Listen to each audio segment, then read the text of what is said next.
AG से लागिल ना धनी तू गोड़ हो, मानिल बात करी हम हाथ जोड़, हाँ हम हाथ जोड़ हो।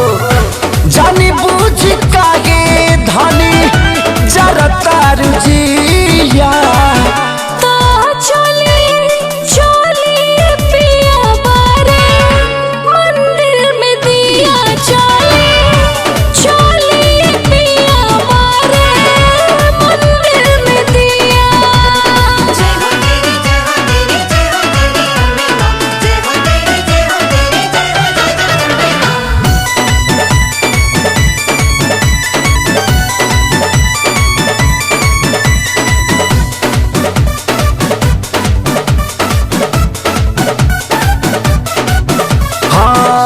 नवदिन नवरा रही है भवानी, आज से तो काहे रानी करेलु कूदा फानी।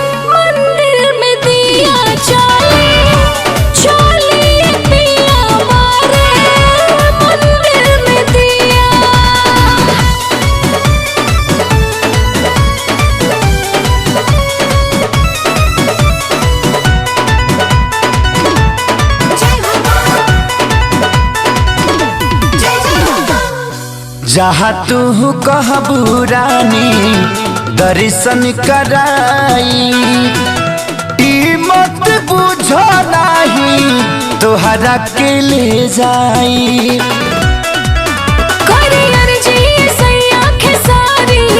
सुनी दर्शन